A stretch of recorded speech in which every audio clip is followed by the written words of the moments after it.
What's Wi-Fi 8 going to be? Welcome to this video on the future of Wi-Fi technology, focusing on Wi-Fi 8, also known as IEEE 802.11bn. So while Wi-Fi 8 is still in its developmental stages, today we'll explore the envisioned advancements and the potential capabilities of this emerging standard. This video will give you insights into how Wi-Fi 8 could shape wireless connectivity in the future. I'm Giovanni Geraci. I'm a principal research scientist at Telefonica and an associate professor at UPF in Barcelona. How many of you know the concept of the hierarchy of needs? So back in 1943, a psychologist, Abraham Maslow, published a study on the hierarchy of human needs, stating that before achieving full use of one's talents and interests, 4 needs must first be met. So his theory is best illustrated by this pyramid that you can see, which lists from the base psychological needs, safety, belonging, and esteem. Nowadays, one could provocatively add one more layer at the bottom of Maslow's pyramid, and that's Wi-Fi. Beyond food, shelter, and clean water, access to wireless connectivity is regarded as a must in our globalized society. Of course, while we would argue that humans don't need the internet more than breathable air, the importance of Wi-Fi is still unquestionable. During lockdown, many of us resorted to Wi-Fi to be in touch with our loved ones, to place online orders that kept some small businesses afloat, and also to keep fit by taking live stream yoga classes, for example. So after all, this video could hardly have been made without Wi-Fi, and as you're watching it, chances are that you're using Wi-Fi too. So I hope that by now you already agree with me on the value of Wi-Fi, and the Wi-Fi Alliance has actually put a price tag on Wi-Fi, and as you can see on this slide on the right, it's $3.5 trillion US. Wi-Fi's role is key in today's digital ecosystem, and it utilizes the unlicensed spectrum, providing free and universal access globally. The advent of the 6 GHz band, which offers up to 1.2 GHz of spectrum in some countries, also marks a significant step in Wi-Fi's evolution. With 16 billion Wi-Fi devices installed, handling 63% of mobile traffic, Wi-Fi's impact spans various settings, including residential, public, and industrial uses. Wi-Fi's value extends beyond connectivity, drives innovation, and enables economic growth, as shown in this image on the right. So this video is structured to first give you a foundation in Wi-Fi standards, tracing their evolution over the years. We'll explore how these standards have adapted to changing technology and user needs, leading up to 11BE, that is Wi-Fi 7, and now 11BN, or Wi-Fi 8. We'll review together the key features introduced in 11B and the main candidate features that are planned for 11BN. Then we'll delve into multi-AP coordination, one of the star features envisioned for 11BN, examining the pros and cons of its different implementation flavors. Our discussion will also include a speculative look at what lies beyond 11BN, considering future technological challenges and innovations. All of this should take us less than an hour. So if you like the plan, don't forget to click the like button and please share this video with your colleagues or anybody who may be interested. From its inception with 802.11 in 1997, Wi-Fi has continually evolved, bringing faster speeds and more reliable connections to us. Today, Wi-Fi devices are ubiquitous, handling a vast majority of mobile traffic, as we saw, and finding applications in diverse settings, from residential to industrial.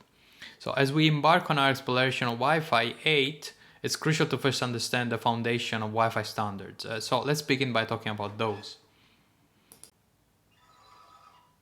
The 802.11 protocol, fundamental to Wi-Fi technology, defines the MAC and PHY layers. This standard does not include the TCP/IP stack. So central to the protocol is the concept of Basic Service Set, or BSS, where stations access the internet and communicate through an access point, or an AP, via a single hop. So for data transmission and reception, stations associated with the BSS.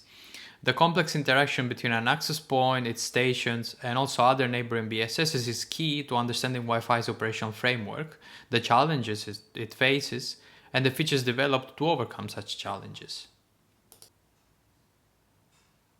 This slide offers an overview of the evolution of Wi-Fi standards, highlighting the key developments in Wi-Fi 4, 5, and 6 and 6E.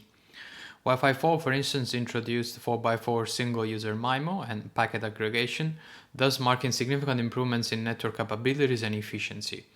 Wi-Fi 5 further enhanced these capabilities with the introduction of 8x8 single-user MIMO and also downlink multi-user MIMO. Wi-Fi 6 and also the 6E variant with its expansion into the 6 GHz band brought in OFDMA, uplink and downlink multi-user MIMO, and TWT or target wake time, showcasing the continuous advancement in network speed, capacity, and also energy efficiency.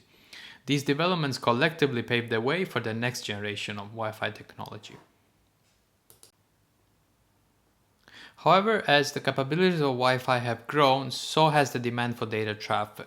And the emergence of new applications such as high-speed computing, cloud storage, extensive video communications, and the surge in device numbers also, both have led to network congestion, especially in the 5 GHz band. So despite Wi-Fi 6 improvements in spectrum efficiency, it still faces significant challenges in high-density environment. And the introduction of Wi-Fi 6E in the 6 GHz band aims to alleviate some of these issues. The introduction of the 6 GHz band for Wi-Fi is being a major development since it adds a contiguous band of up to 1200 MHz in certain countries. This is a game changer, offering more spectrum and more channels, which is crucial, of course, to accommodate the growing number of Wi-Fi devices.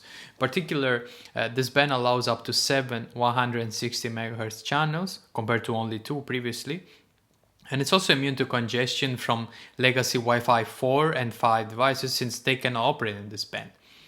Of course, strict operating rules are being enforced to coexist with incumbent services, and different categories of Wi-Fi devices have been defined, which, depending on their location, say indoor versus outdoor, must comply with different power emission limits.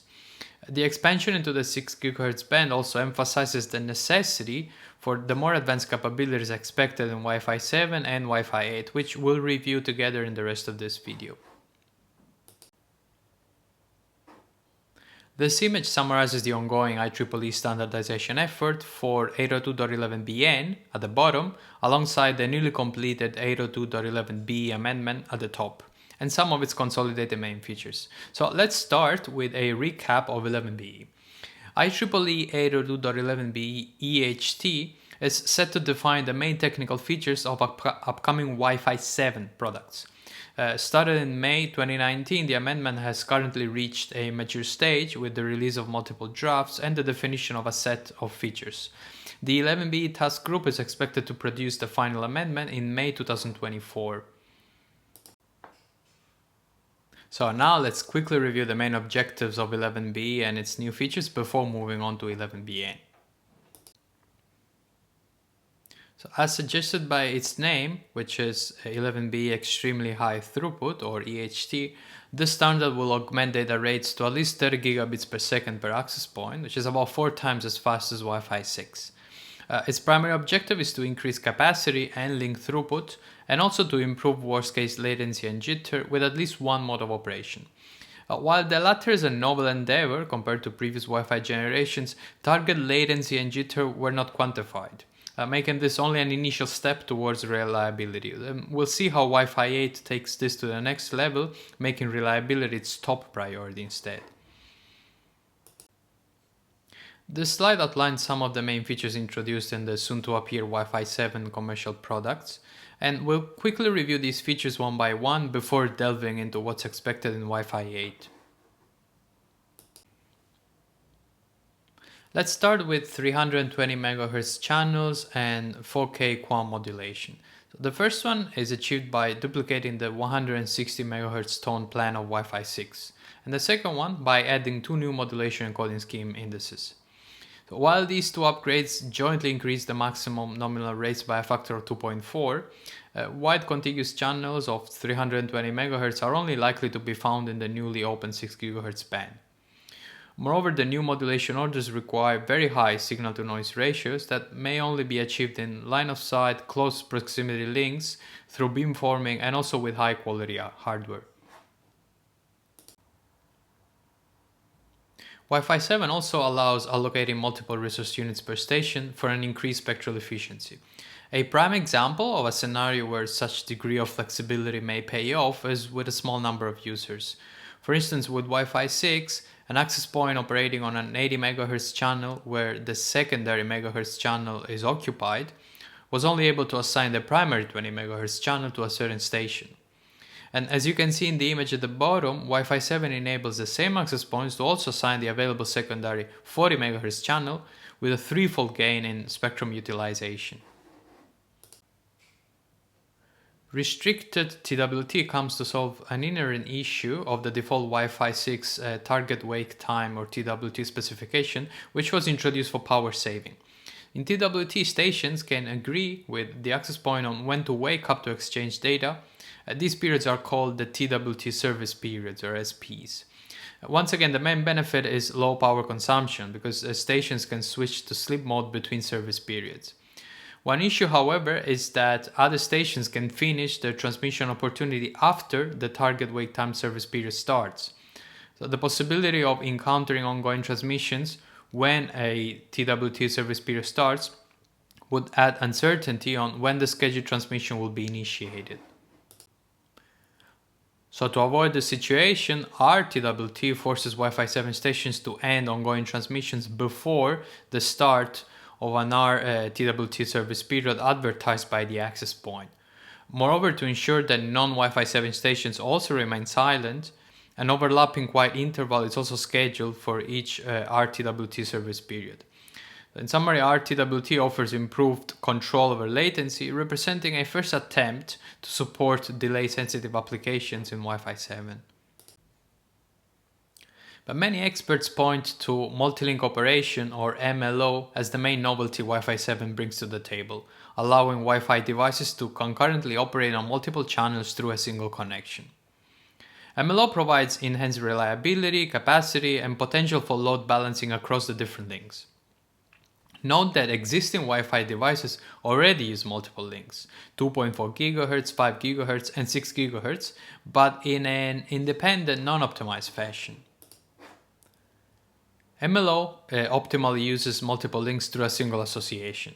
What are the advantages? You have several options. More throughput via link aggregation, lower latency by increasing likelihood of channel access, higher reliability through redundancy over multiple links, and traffic separation, for instance control and data plane in different bands. MLO comes in different implementations, with the main ones summarized in this slide. The first one is Enhanced Multi-Link Single Radio or EMLSR, with a multi-link device listening to two or more links simultaneously, for instance by splitting its multiple radius, performing clear channel assessment, and receiving a limited type of control frames. EMLSR supports opportunistic spectrum access at a reduced cost, as it requires a single, fully functional 11BE radio plus several other low-capability radios able only to decode control frame preambles. So upon reception of an initial control frame on one of the links, the multi-link device can switch to the link and operate using all antennas. The second one is Enhanced Multi-Link Multi-Radio, EMLMR, where all radios are 11BE compliant and allow operating on multiple links concurrently.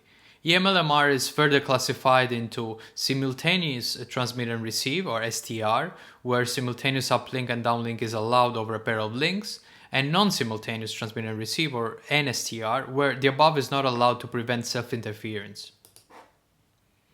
Recent studies show that in scenarios devoid of contention, STR-MLMR, the most flexible MLO implementation, supports significantly higher traffic loads, and therefore throughput, than a single link for a given delay requirement. However, under high load and contention, STR-MLMR devices frequently access multiple links, potentially blocking contending basic server sets, and occasionally causing even larger worst-case delays than those experienced with legacy single-link operation. So now that we've brushed up the basics of Wi-Fi 7, it's time to move on to Wi-Fi 8 or 11BN. You ready? Let's do it. Transitioning from 11BE's focus on extremely high throughput to 11BN's emphasis on ultra-high reliability marks a significant evolution in Wi-Fi. The 11BN standard aims for a 25% increase in data rates even at lower SINR levels.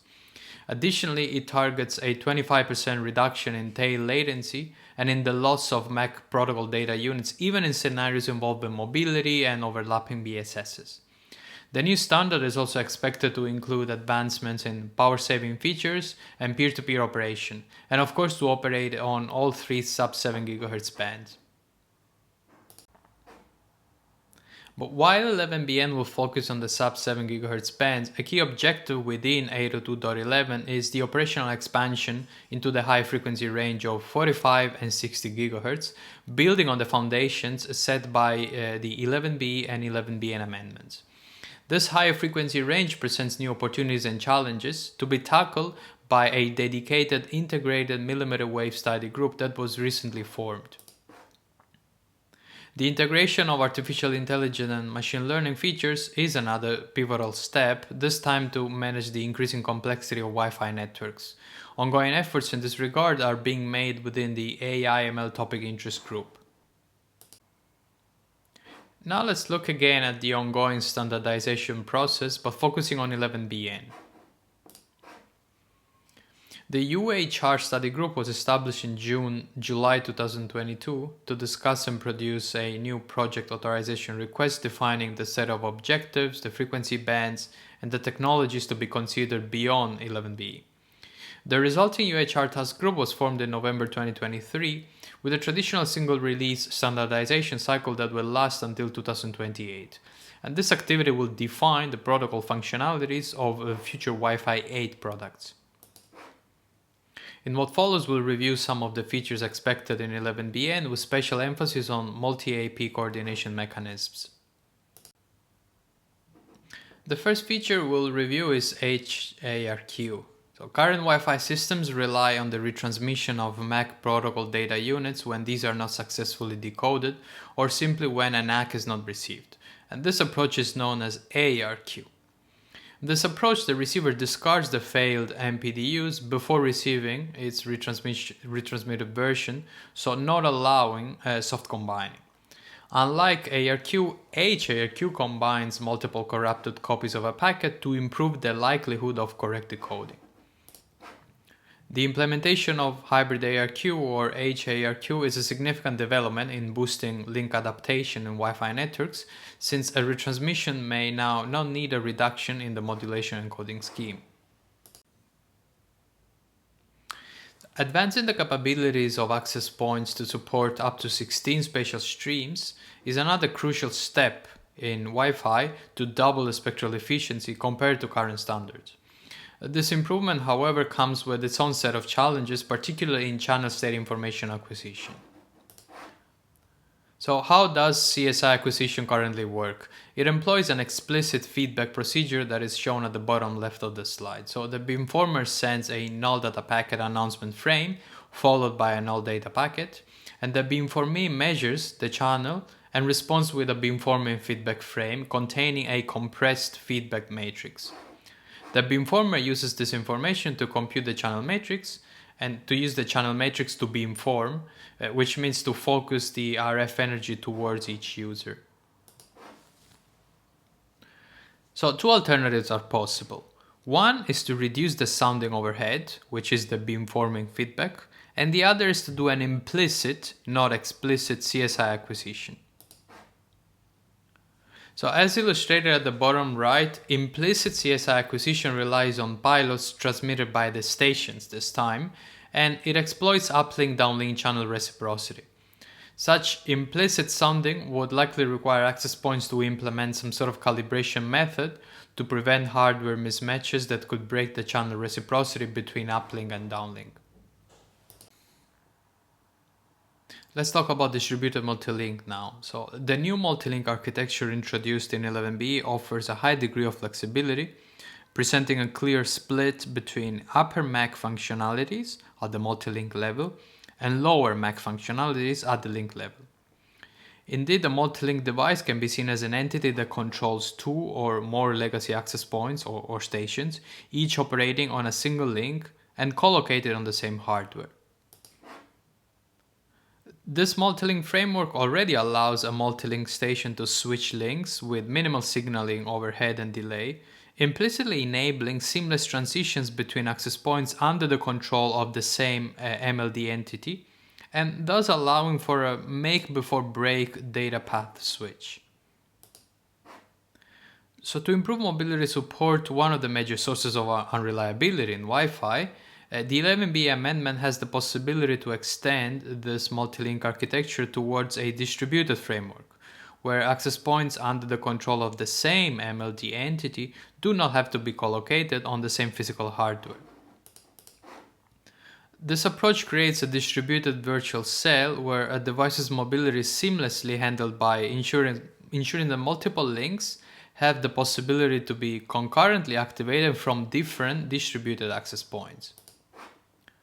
This way, a nomadic device is always connected to at least one link, de facto embedding native roaming support into multi-link operation and significantly improving the connection's reliability. Several critical aspects will need to be addressed to implement distributed multi-link operations. Primarily, the distributed MLO approach requires coordination and communication among the different distributed access points under the same controlling multi-link instance. There's also a need to uniquely address the different links not only using their assigned IDs, but also in association with another identifier, like for example the MAC address. And in addition, the distributed MLD architecture should define general interfaces to ensure interoperability among upper and lower MAC implementations provided by different vendors. Accommodating unexpected or event-driven time-sensitive traffic is a challenge to be tackled in 11BN. There's a general agreement that fine-grained priority levels are required to handle the simultaneous presence of multiple high-priority traffic flows, for instance by defining and adding more access categories or by isolating prioritized stations at the contention period start using some deferred signal control frame for the non-prioritized traffic. This ensures only prioritized stations contend. Additionally, reserving a small resource unit for low latency traffic in all transmissions could enable a node to promptly serve incoming low latency packets by allocating them to the reserved resource unit. And to prevent resource unit wastage in all transmissions, this resource unit could also be used for the transmission of actual data, given that preemption is supported. As illustrated in the image, upon receiving a time-sensitive packet intended for device 1, which is URLLC, the access point interrupts the ongoing transmission to device 2, specifically PPDU1 in the upper 80 MHz resource unit, in order to transmit the new time-sensitive frame. Finally, a mention to secondary channel access. While dynamic channel access mechanisms such as preamble puncturing can manage the available spectrum in secondary channels, they still require the availability of a primary channel. So when the primary channel experiences congestion due to OBSS activity, secondary channels cannot be added irrespective of their status. So in response to this challenge, 11BN is considering leveraging available transmission opportunities on the idle secondary channels. And finally, multi-IP coordination. So multi-access point coordination could be the star feature of 11BN, achieving a more aggressive spectrum reuse and fewer harmful collisions. In multi-IP coordination, nearby access points coordinate their transmissions, as the name says, and mostly over the air, with the goal of avoiding channel contention and improving resource sharing. Of course, depending on how sophisticated the scheme is, it will incur extra signaling and extra complexity. So to reach the full potential of multi-IP coordination, 11BN is expected to support 4 different schemes, some MAC-driven and others PHY-driven, and including coordinated FDMA, operating in the time and frequency domain, coordinated spatial reuse, operating in the power domain, and coordinated beamforming and joint transmission, operating in the spatial domain. So, despite the many new features introduced in Wi-Fi to optimize channel access within a BSS and to control latency, the inter-BSS interactions are still governed by contention principles, and that makes worst-case delays unpredictable. As I said before, 11BN is expected to address this issue by introducing multi-IP coordination, and thus to prevent channel access contentions, especially in dense and heavily loaded environments. So we'll now dive deeper into multi-IP coordination, and I want to reinforce with you the motivation for having it, the framework for implementing it, and the different implementation modes that the standard is considering. So let's get to that. The multi-AP coordination framework involves the definition of an access point candidate set. This is the set of access points that can initiate multi-access point coordination or that can participate in it. The AP candidate set defines a trusted region, say, so only access points within the same candidate set can perform multi-AP coordination with one another. In the image at the top right, we see a candidate set comprising 3 access points, for instance. And the formation of the candidate set is implementation specific. So multi-access point coordination transmissions involve a sharing AP and at least a shared AP. The former is the AP that obtains a transmission opportunity and that initiates a specific type of multi-access point coordination in its own transmission opportunity. The latter is another AP that is coordinated for the multi-access point transmission by the sharing AP. And there may be multiple shared APs in one single coordinated transmission opportunity. In the image at the bottom right, we see first AP1 sharing a transmission opportunity with AP2, and then AP3 sharing a transmission opportunity with both AP1 and AP2. Besides the formation of an AP candidate set, some other key features are needed to have multi-access point coordination up and running. For instance, signaling is required to acquire OBSS channel state information, which is estimating the channel for non-associated neighboring devices. Availing of such information can be essential to manage frequency resources, to adjust the transmit power, or to devise specific beamforming methods that avoid OBSS interference, as we will see later. So as we'll see next, each of the different multi-access point coordination schemes may require a different amount of channel state information with a different periodicity. Since the overheads incurred may offset the performance gains, efficient CSI acquisition will be key for some of these schemes to be part of Wi-Fi 8. Multi-AP coordination schemes will range from basic to advanced, depending on the amount of data that must be exchanged between access points and their implementation complexity. While it's still to be decided what aspects of the coordination mechanisms will be specified by the standard and what will be left for implementation, the main schemes may possibly include some of those described in this slide. At the top, we have MEC-driven multi-AP coordination modes. These leverage the time, frequency, and power domain.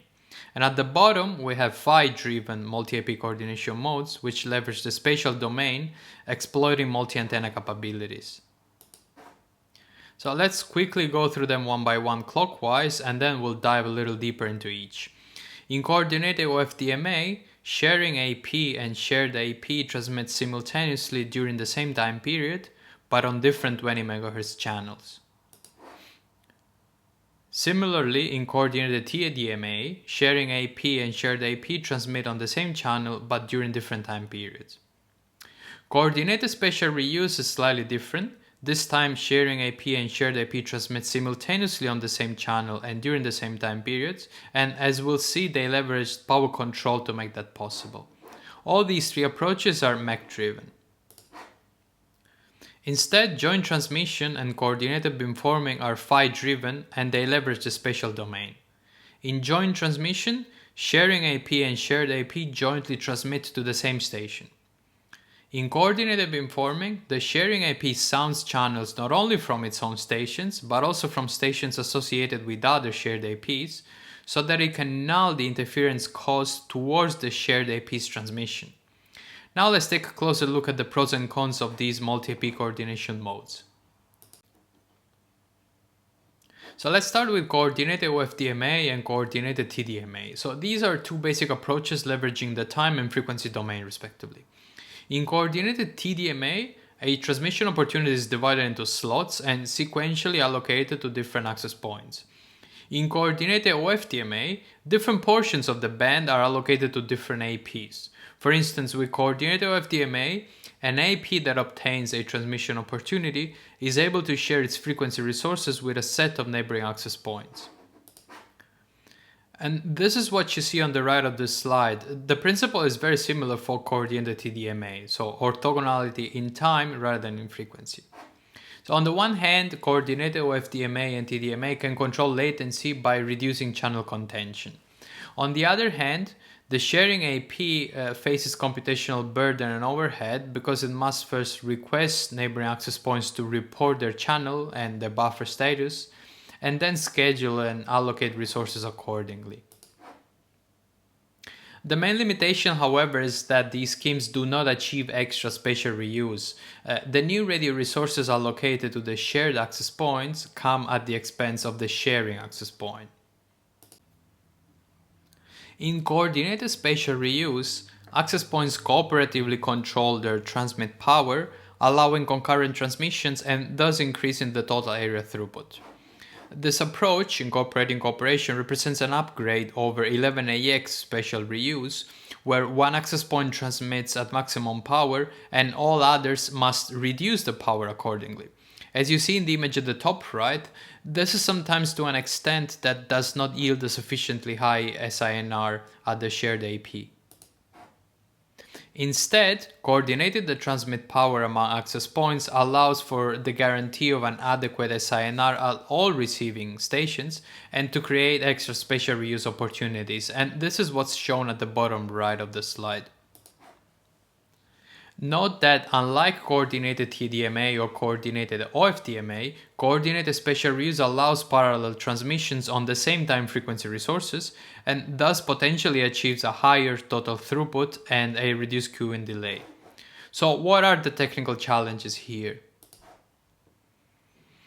Coordinated spatial reuse requires measuring the receive signal strength information, RSSI, for interfering links in order to compute the appropriate transmit power. The good news is that the RSSI is relatively static and such information could be acquired by beacon measurements incurring only limited overhead. Joint transmission is an advanced approach, also known as distributed MIMO, leveraging the spatial domain and involving non-collocated access points that jointly transmit and receive data to and from multiple stations. Remarkably, joint transmission turns neighboring access points from potential interferers to servers. This approach has the potential to simultaneously achieve high throughput and low latency, since interference can be suppressed without sacrificing the number of spatial streams. This is, however, quite a sophisticated multi-AP coordination method. Its success may depend on designing a new distributed CSM-ACA protocol and ensuring tight synchronization in time, frequency, and phase among all the cooperating access points. Moreover, this feature requires all access points involved to share the data to be transmitted. And in order to limit the overhead and to prevent further delays, joint transmission would require an out-of-band backhaul link to connect the access points, and most likely that would be wired, not wireless.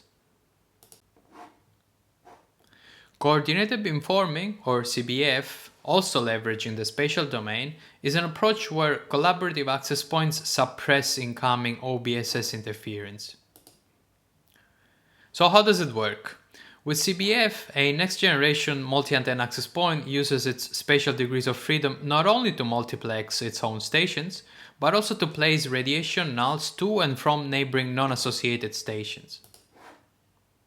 You can picture this as making the access point and its neighboring stations mutually invisible so that channel access contention can be avoided. And as a result, concurrent transmissions are allowed, potentially improving worst-case latency as a byproduct. Unlike joint transmission, CBF does not require joint data processing as each station transmits and receives data only from a single access point. As a result, CBF does not incur the data sharing overhead and does not need off-band backhauling. Still, the impact of overhead should be carefully considered when defining the CSI acquisition framework. Moreover, since the spatial degrees of freedom at the access points are limited by the size of the antenna array, an appropriate trade-off should be found between using these spatial degrees of freedom for spatial streams that carry data to achieve beamforming gains at the intended stations and to place accurate radiation nulls. Next, we'll examine how the performance of CBF is affected by two key factors. One, the accuracy of the null placement, and two, the overhead incurred for CSI acquisition. So I want to show you a preliminary evaluation that we conducted to study the performance trade-offs that arise when CBF is paired with multi-link operation, which is what's envisioned in 11BN. We consider a Wi-Fi 7 network that consists of two overlapping BSS, as you can see in the image on the middle left of this slide. So each BSS includes a single access point equipped with 4 antennas and a single associated station equipped with 2 antennas. The two BSS support multi-link operations, specifically EMLMR, and they operate on the same 160 MHz link, and they also implement CBF. So each access point transmits two spatial streams to their respective stations, using their two remaining spatial degrees of freedom to create radiation nulls, and these are created towards the other BSS when coordinated beamforming is enabled, of course. So as illustrated in the diagrams on the right, employing a multi-link operation with CBF, which is at the bottom, will create additional reuse opportunities and will reduce the delay when compared to standalone multi-link operation, which is shown at the top. These newly created reuse opportunities through CBF are highlighted in yellow, as you can see. However, the achievable performance of CBF is related to the accuracy in the null placement. Imperfect nulls will leave residual interference, which may force the use of a lower modulation encoding scheme by the other access points. So let's quantify this with the next slide. So here I want to focus on the main qualitative message rather than on the specific values, but if you're interested in the simulation parameters employed, you can find the main ones in the table on this slide, and in our paper there is reference at the bottom of the slide. So what we did here was evaluating the performance of coordinated beamforming using variable overheads and variable nulling accuracy to model the effect of CSI acquisition signaling and its aging. The figure on the right represents the median, the 99th percentile, and the 6/9 of reliability delay values obtained by combining multi-link operation with CBF as the interference suppression accuracy increases from 10 dB to 30 dB. So this is marked in different colors, with red denoting the worst case, only 10 dB of interference are suppressed, and purple denoting the best case, 30 dBs are suppressed. We also consider different values for the channel state information acquisition overheads from 0 to 2 milliseconds, and we use different levels of opacity to distinguish between these different overhead values in the figure. For comparison, the corresponding performance with standalone MLO without coordinated beamforming is also displayed with the blue bars. So the results show that when nodes contend for the medium with standalone MLO, the 6/9 of reliability delay can exceed 100 milliseconds. So interestingly, such performance worsens when combining MLO with CBF at a null accuracy of just 10 dB. The one in red, and that's because the benefits of a higher spatial reuse are outweighed by the resulting increase in interference and the degraded modulation encoding scheme. However, the trend reverses when the null accuracy increases to 20 dB and above, because the modulation encoding scheme reduction incurred is more than compensated for by a lack of contention. So an accuracy of 30 dB or more allows for the highest MCS and nearly an order of magnitude reduction in the worst case delay. However, the figure also indicates that high CSI acquisition overheads can potentially outweigh the advantages of coordinated beamforming. So I hope that now you have a better understanding of the main features in 11BN, particularly of multi-access point coordination. And so now it's time to take a more speculative look at what lies beyond 11BN, considering future technological challenges and innovations. If you like this video, remember to click the like button, and this will help me reach out to more colleagues who would find it useful. Thanks. So even though Wi-Fi 7 will be able to use up to 320 MHz channels, even in the 6 GHz band, it is not straightforward to find such channels available because there are few of them. So for this reason, there have been proposals to leverage millimeter wave bands to create channels that are wider than 320 MHz for high throughput offload, especially in the case of clients with limited mobility. So next generation high-end devices could also potentially operate not only in all three sub-7 GHz band as we've seen, but also in the 45 GHz and 60 GHz bands. Note that the 60 GHz band is currently used by several incumbent technologies such as satellite radio astronomy and IEEE 802.11ad and AY or WiGig. However, the market adoption of WiGig has been confined to niche applications, and some regulatory bodies may consider repurposing the 60 GHz band for other technologies such as Wi-Fi, 5G and 6G. So after some initial discussions about extending the scope of 11BN, it was decided to create a dedicated study group, the Integrated Millimeter Wave Study Group. So this study group should pose the basis for the development of a new 802.11 amendment, leveraging PHY and MEC functionalities of the existing 11B and 11BN radio interfaces to dynamically operate additional millimeter wave links. A challenge for operating in millimeter wave bands is that the losses due to a more rapid signal attenuation, or worse due to blockages, may offset the benefits introduced by the adoption of wider bands. And this may limit the applicability of millimeter wave operations to specific favorable scenarios. One way to combat these losses is through beamforming gain, which means that most, if not all, spatial degrees of freedom would be employed for beamforming rather than for the transmission of multiple spatial streams. Besides the obviously higher data rates, some of the opportunities lie in potentially using the same 11B or 11BN PHY and channelization. Also, the multi-link operation framework introduced in 11BE could be extended to manage operations at both lower and higher frequencies with a dynamic activation of links.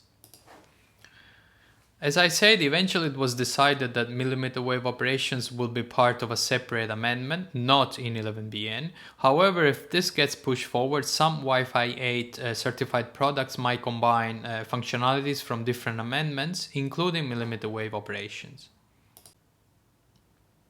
What about using AI to operate Wi-Fi networks? There's currently a lack of support for machine learning operations, for instance in terms of data handling and model training. So the AI/ML topic interest group was formed in 2022 to discuss AI/ML use cases for Wi-Fi and their technical feasibility. For instance, what future Wi-Fi standards will need to implement in order to support AI/ML based use cases. However, note that defining AI/ML modes is out of the scope of the group. One of the potential use cases is CSI feedback compression based on neural networks. You may recall we said that 11BN is expected to double the number of spatial streams from 8 to 16, and this may require more efficient ways of acquiring channel state information. Therefore, the idea of CSI feedback compression. Other use cases include AI/ML based roaming enhancements, learning based channel access, and AI/ML based multi-AP coordination schemes. We already saw that multi-AP coordination schemes may undergo performance trade-offs, and their dynamic optimization could be done by artificial intelligence or machine learning. I want to conclude this video by mentioning another important possible application of Wi-Fi, which is sensing. With the ubiquity of Wi-Fi, there's a unique opportunity to leverage its capabilities beyond traditional connectivity to sense the surrounding environment. The mission of the 11BF task group is to define appropriate modifications to the existing Wi-Fi standards to enhance sensing capabilities through 802.11 compliant devices, and specific sensing algorithms would probably be left open to vendor-specific implementation. The capabilities unlocked by Wi-Fi sensing include motion detection, proximity detection, people counting, human activity recognition, and even vital signs detection. These are inferred from changes in the Wi-Fi signal's amplitude and phase, both at sub-7 GHz and 60 GHz frequencies. In the enterprise sector, Wi-Fi sensing can transform everyday operations, from waking up and locking devices as people approach or walk away, to managing conference room occupancy and enabling gesture control. In residential settings, it opens up possibilities for enhanced security control and sensitive monitoring of the elderly or babies. And the retail and hospitality industries tend to benefit significantly too, with applications such as smart housekeeping. So this concludes our journey through the evolution of Wi-Fi up to 11BN and beyond. If we were to summarize this video in 2 key points, there would be these. So first, Wi-Fi 7, based on the 11B standard, is set for release in 2024. Its main features are already defined, and the star feature here is multi-link operation, which allows for dynamic operation of multiple physical links through a single association. Looking ahead, Wi-Fi 8, which is based on the 11BN standard, represents a paradigm shift with a focus on reliable low latency support through coordination, determinism, and intelligence. And the study group for this was formed in 2022. The project authorization request and the formation of the task group have followed in 2023. If you want to know more about the future of Wi-Fi, check out our latest paper here at the bottom of this slide. It's a light read that summarizes many of the things we saw in this video and also provides references for the rest. You can find a link to the paper in the description down below. And that's all for today. So thank you for joining me on this journey into the future of Wi-Fi. I hope you liked the video. If so, don't forget to click the like button and share the video with your colleagues or anybody who may be interested. And see you next time.